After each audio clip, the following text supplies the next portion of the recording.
Rieccoci insieme. Per chi si fosse appena sintonizzato con noi, vi presento nuovamente i nostri ospiti che sono qui con noi per approfondire questi temi che sono parecchio caldini. Onorevole Silvia Covolo, deputata della Lega in sesta commissione Finanza, ben arrivata qui con noi. Buonasera, grazie. E Luigi Bisato, segretario regionale Veneto del PD, grazie anche a lei. Piero Cecchinato, Più Europa, grazie. Buonasera. Riccardo Mortandello, sindaco di Montegrotto Terme, Socialisti Italiani. Buonasera. E Carlo Valerio, presidente Confapi Padova, grazie anche a lei. Allora riprendiamo il punto, settimana molto difficile e con tanti timori, sostanzialmente questo.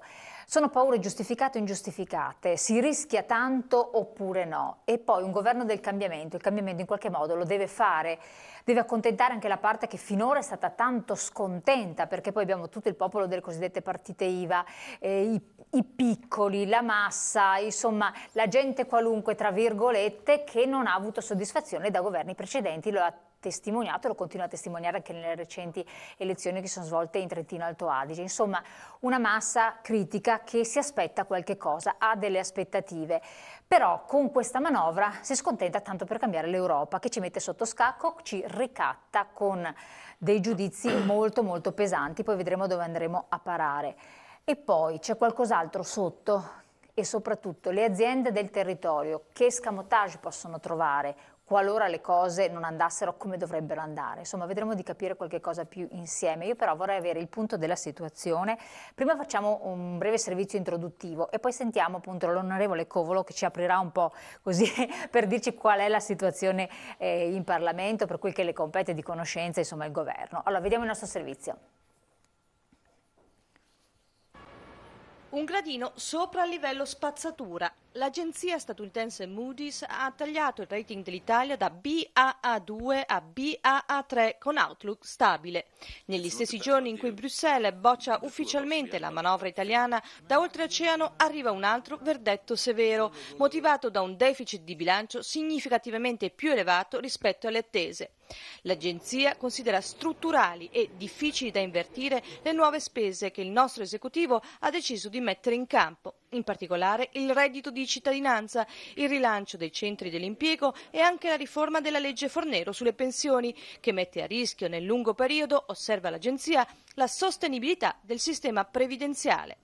Manca, si legge ancora nell'analisi, una coerente agenda di riforme per la crescita che quindi proseguirà debole nel medio termine. Il timore di Moody's è quindi che la crescita dell'Italia, dopo aver beneficiato di un rialzo temporaneo legato a una politica fiscale espansionistica, ricadrà nel trend abituale di un aumento intorno all'1%. Il fatto che l'outlook sia stato definito stabile da Moody's significa che questo almeno per un po' sarà l'unico declassamento di rating. Questa, sebbene sia una notizia negativa ovviamente che c'è stato declassamento, in realtà non è una notizia così negativa perché si temeva qualcosa di più. Da maggio, da quando è stato fatto il contratto di governo, sono usciti dall'Italia oltre 66 miliardi di euro di investitori dai titoli di Stato italiani. Questa è una situazione preoccupante perché significa che i mercati internazionali hanno una forte dose di sfiducia nei confronti dell'Italia.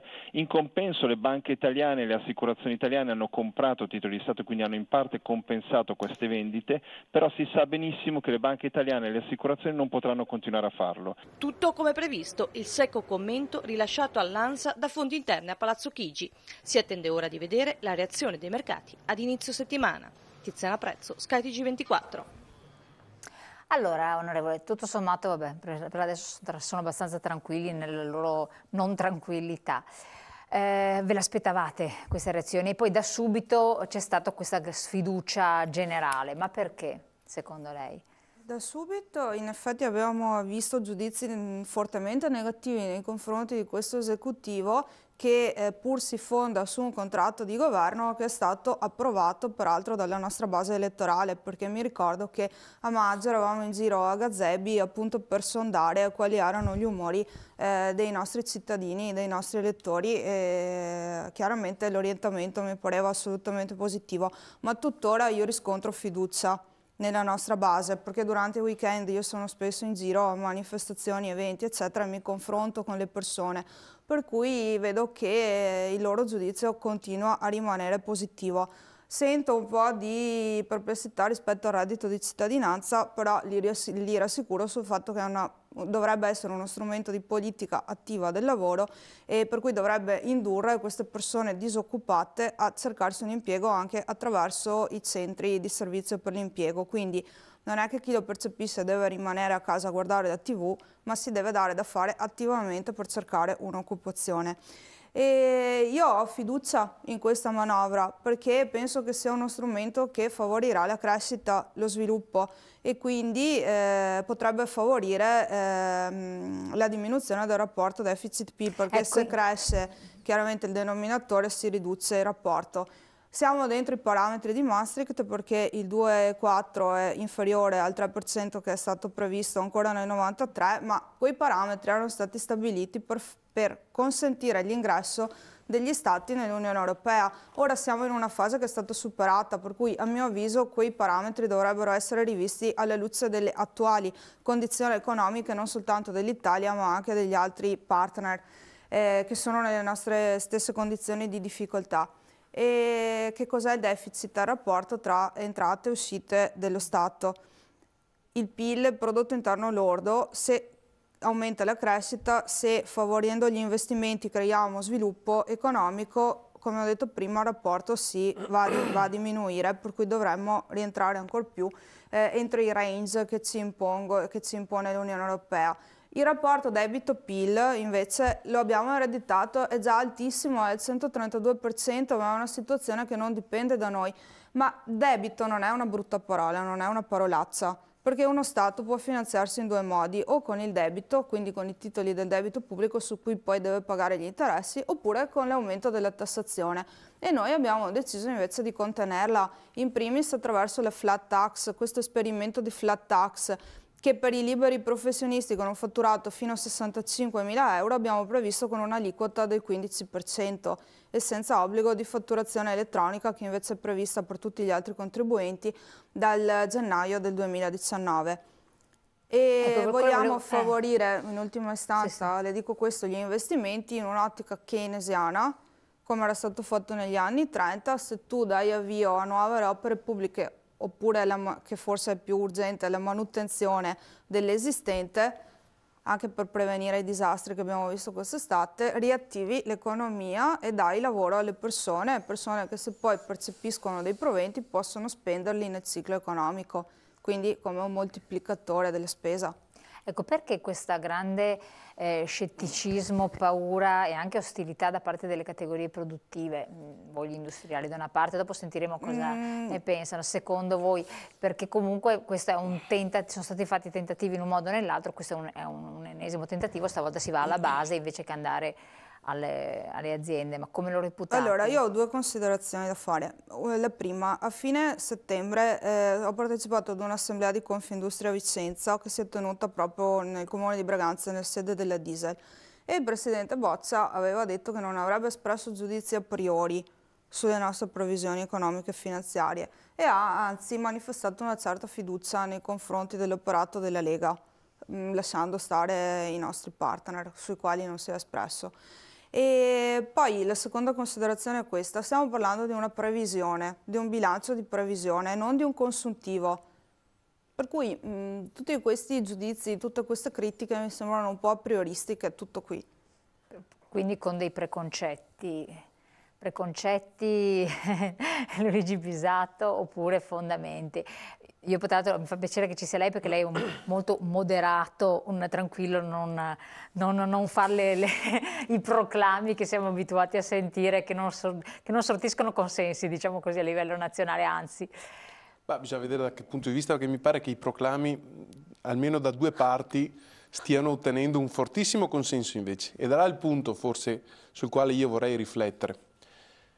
Qui non è che ci siano i buoni e i cattivi e chi a priori vorrebbe non avere il consenso degli elettori. Però, dalla nostra parte, almeno io personalmente, mi sento un responsabile. Cioè io non posso promettere alle persone le cose che non posso fare. Cioè se io sono un padre di famiglia e vivo di 1.500 euro al mese, non posso andare in Sardegna e stare a billionaire. Se invece voglio fare lo stesso, vado a leasing. Prendo la macchina in leasing, intanto giro per un po', poi se non riuscirò a cominciare a pagare le rate si vedrà. Cioè, questo è il nostro, cioè, le agenzie di rating non sono i cattivi che da lontano guardano uno Stato, osservano le dinamiche economiche nel breve e nel medio e traggono conclusioni dagli atti che vengono posti in essere. Ma perché non lasciar tentare? Cioè invece che proprio a sprombattuto fare un'opposizione netta? Questa è un po' la mia provocazione che riguarda anche tutti gli altri. C'è un punto di partenza che in parte è stata ripresa anche dall'onorevole. Cioè noi siamo in un sistema Europa e dovremmo cominciare a dirci se in quel sistema riteniamo che ci siano tante cose positive da starci dentro rispetto alle tante negative che andrebbero cambiate, o se invece dell'Europa vogliamo prendere i pezzettini di buono che servono anche per la nostra realtà. Ricordo sempre anche agli amministratori regionali del Veneto che poi ad andare a tagliare i nastri con i soldi ottenuti per i contributi europei siano capaci tutti. E quindi se vediamo il mezzo bicchiere pieno o quello mezzo vuoto. Le regole imposte dall'Unione Europea non sono, come dire, messe sulla luna. Cioè il determinare che sarebbe bene, uso il condizionale a questo punto, sarebbe bene per il nostro Stato non vivere con maggiori uscite rispetto a minori entrate, deficit, come ben spiegato, nell'anno corrente, che poi significano aumentare quella che è la portata del debito pubblico. Guardate che la sola, come dire, insofferenza rispetto agli equilibri monetari internazionali, espressa dai due maggiori leader che governano il Paese in questo momento, Salvini e Di Maio, hanno comportato un aumento dello spread, parolone, che in sostanza significa la differenza tra quanto si paga il debito pubblico, i BTP in Italia rispetto a quelli tedeschi, e quando aumenta di 100 punti vuol dire un punto percentuale. E vuol dire che l'anno dopo pagherò più interessi. Noi l'anno prossimo ci mangiamo 5 miliardi sui 20-25 di finanziaria solo per sta dinamica qui. È vero, verissimo, però fino adesso per assecondare lo spread il popolo piange. Cioè questo che intendo dire, siccome il popolo è molto sensibile, sono stati dati dei vantaggi a certe categorie che prendevano un reddito superiore, alle aziende con dei benefici, c'è stata una massa che non ha mai tratto giovamento, tanto è vero che i consumi interni sono fermi al palo. Questa è una provocazione, adesso le ridò la parola. Sì. Solo una precisazione, sì. Non sono del tutto d'accordo nemmeno su questo, nel senso che è opinabile, ma sono state fatte degli interventi sull'economia, sulla macroeconomia e sulla microeconomia, che avevano l'obiettivo di far ripartire la macchina, perché gli interventi che vediamo adesso sono sostanzialmente di due tipi. Uno, tra l'altro anche in parte condivisibile, è che è fare uscire da sotto la soglia di povertà tutta una fascia di popolazione, però c'era già uno strumento che poteva eventualmente essere incentivato, che era il reddito di inclusione. Qui invece si dice, sotto traccia si dice un'altra cosa con il reddito di cittadinanza. Puoi pure rimanere a casa dal lavoro, non devo quindi far ripartire l'economia, io ti garantisco che per un po', anzi per un bel po', sono io a garantirti delle entrate. E poi una risposta, come dire, a pelle per quella sensazione che la legge Fornero sulle pensioni abbia creato un solco tra le generazioni, ma lo faccio andando ad ingraziarmi ancora una piccola fetta, 500.000 eventuali pensionati in più, che però impattano sulla finanza pubblica in 10 anni per 140 miliardi. Ma sapete quante robe facciamo con 140 miliardi? Quanta economia faccio ripartire? E su questo sarei disposto a fare anche deficit per fare opere pubbliche, per fare infrastrutture? Questi sono interventi in deficit e che non fanno ripartire l'economia, ma danno sussistenza eventualmente. Dopo vediamo cosa rispondere, però passo la parola intanto a tutti. Presidente Valerio, la vostra osservazione qual è al riguardo? E quindi a questo proposito, siete tra i favorevoli, titubanti, avete contrarietà?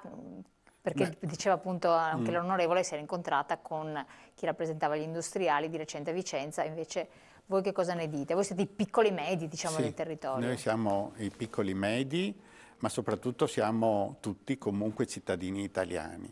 E quindi l'idea che io, per esempio, che sono qua a parlare in nome di Confapi, possa considerare gli interessi degli imprenditori come esigenza assoluta e esclusiva è sbagliata di fondo. Cioè noi continuiamo a vivere in questa nazione dove le categorie si stringono sempre di più intorno a se stesse e difendono o cercano di difendere esclusivamente gli interessi della propria categoria. Le cose così non funzionano. Infatti si è visto che non hanno funzionato. Allora, noi adesso abbiamo un governo che ha fatto un contratto di governo, partendo da presupposti diametralmente opposti, si sono messi d'accordo per governare e l'emozione di essere finalmente al governo apparentemente da soli è stata talmente forte che hanno messo in campo una serie di cose che erano chiaramente non realizzabili. E questo è un dato di fatto. Adesso abbiamo questa idea che finalmente, per certi versi, la parte più povera della popolazione deve usufruire di una parte di ciò che la nazione produce. Ma questa parte dovrebbe pagarla l'altra componente della nazione e gli elettori dei 5 Stelle sono più o meno di una categoria e gli elettori della Lega sono dell'altra categoria, cioè di quella dei ceti medi che dovrebbero fare dei sacrifici per condividere con i ceti più in difficoltà le risorse. Questo è il punto. Se no, l'altra strada, ma questo non era possibile perché bisognava aumentare le tasse o farle pagare in modo diverso o almeno far cercare che le tasse venissero pagate, che già questo è un altro dei temi di questa nazione un po' difficili. Questo non era possibile, quindi diciamo andiamo in deficit. Ma andare in deficit vuol dire fare debiti, ma ricordiamoci una cosa, l'equilibrio dell'economia italiana è inutile così primario, diciamo, da anni. Noi non è che spendiamo di più di quello che guadagniamo per tutto il funzionamento di questa nazione. È in positivo da anni. Noi i soldi li spendiamo per gli interessi. Questo è il punto. Sono gli interessi che portano in negativo e quindi ci fanno accrescere il debito pubblico. Questi interessi da cosa sono legati? Sono legati dal fatto che i mercati, al di là di individuare in loro i nemici che ce l'hanno con l'Italia e col popolo italiano e che con i nuovi rappresentanti a petto scoperto del popolo italiano, non sono questo. Tengono in considerazione una serie di fattori e di elementi oggettivi, lo sviluppo possibile delle aziende, la stabilità delle decisioni che vengono prese, la stabilità del funzionamento dei governi e anche l'attenzione che chi governa pone nel porsi in relazione col resto del mondo. Questo noi paghiamo. Noi abbiamo 2 primi ministri, sostanzialmente. Almeno a Roma c'erano i 2 consoli, ma poi c'era il Senato che decideva. Qua noi abbiamo 2 consoli che decidono fra loro più o meno. Ogni volta che parlano mettono in difficoltà con il loro atteggiamento, non con le scelte che potrebbero in parte essere condivisibili, mettono in difficoltà la nazione, perché intanto parlano sempre in prima persona. Avete notato sta cosa? Io dicono i ministri, ma come io? Tu sei uno degli strumenti. Io non funziona nel meccanismo di governare una nazione in rapporto con diciamo altri. Che c'era anche qualcun altro che diceva sempre io. Sì, ma certo. Però non è mai stato posto in evidenza. Ho capito, ma io non lo sto mettendo in evidenza perché mi piace o non mi piace. È sbagliato comunque. Qua è il noi che deve funzionare. Queste persone hanno la necessità di essere sempre sull'onda, sulla cresta dell'onda. Però forse gli italiani, e non solo gli italiani, l'Europa, per cui chiedo anche la partecipazione di vostra, hanno bisogno adesso di questo, perché l'esito delle elezioni che si sta svolgendo in Europa e il timore che la grande finanza e l'Europa ha di prossime elezioni europee è di un netto prevalere di queste, chiamiamoli populismi per semplicizzare, anche se a me non piace il termine perché non mi sembra un po' improprio, però fa comprendere. c'è bisogno, sono i cicli e i ricicli di Vico, no? sì. E si sta tornando a questo ciclo in cui c'è bisogno di queste figure carismatiche, leader, che rompono le regole, le fila. Bisogna vedere se riescono a rompere nel modo corretto, se i meccanismi di un'Europa, come dice lei, ben incardinati, le promesse fatte ai precedenti governi, non ci consentono questo e ci mettono in ginocchio con lo spread, perché questa è l'arma per metterci in ginocchio. Ma scusi, un attimo Adesso solo. Ma è cambiato il mondo nel frattempo, perché fascismo e poi nazismo e poi tutti i movimenti di estrema destra o destra in Europa di allora non vivevano in un mercato globalizzato come questo. Questo è il punto. Sì. Comunque mi piace anche un'intervista che è stata fatta, risposte interessanti sul Corriere, a Steve Bannon, che valuta questo emergere di certe figure in linea con quello che sta accadendo nel resto del mondo. Purtroppo è così. Quindi vuol dire che bisogna capire anche come si certo. muovono le cose, non andare sempre contro, perché andare contro si sbatte la testa. Ma voglio dire, cioè, anche le recenti elezioni che sono state in Brasile, è confortante quello che sta succedendo. No, però vuol dire che c'è un malessere diffuso che non è stato colto. Ho capito io, ma certamente questa è la colpa dei precedenti governi, ovvio. Soprattutto della sinistra italiana, che non ha capito all'epoca che bisognava cominciare a avere meno spocchia e capire di più perché la gente si lamentava in un certo modo. Stava male. E anche i piccoli imprenditori stavano male. Certamente. Mortandello. Allora io ringrazio chi mi ha preceduto, perché purtroppo, essendo un sindaco di un piccolo paese, non godo della disponibilità di un osservatorio come può avere un onorevole, come può avere anche un segretario ma lei come regionale. sindaco, come anche come sindaco io Luigi posso Bisato, avete in mano le su alcuni persone. aspetti un po' concreti, come sono molto d'accordo sul discorso della fatturazione elettronica che ci crea dei disagi inenarrabili. Sono d'accordo anche su rivedere un po' i parametri di Maastricht, solo che forse bisognava farlo qualche anno addietro. Adesso è un po' troppo tardi, nel senso che i buoi sono scappati tutti. Ma apprezzo molto anche l'intervento del signore che mi ha preceduto, che parla che quando le associazioni di categoria puntano a tutelare i propri interessi, questi interessi devono essere armonizzati anche con un contesto, perché troppo spesso verifichiamo che chi difende in maniera strenua i propri interessi, escludendo tutto il contesto, di fatto non fa neanche i propri interessi. Non so se mi spiego, perché serve una sorta di New Deal di maturazione del popolo italiano, e in questo mi lego nel consenso. La politica italiana, ce lo insegna questo governo, ce lo insegnano anche i governi precedenti, è sempre alla ricerca del consenso, e per ottenere questo consenso si danno risposte semplici a problemi che sono complessissimi. L'Europa è uno di questi temi. Accusiamo l'Europa, accusiamo i poteri forti, ma ci dimentichiamo che l'Europa siamo noi. Quindi dovremmo fare un attimo una valutazione sul ruolo che abbiamo avuto noi come politici italiani in Europa per spostare determinate politiche europee a favore anche della nostra patria, della nostra nazione, cosa che è ben riuscita ai tedeschi, perché in Europa hanno fatto lobby nazionale e sicuramente la Germania vede con miglior giudizio le dinamiche europee.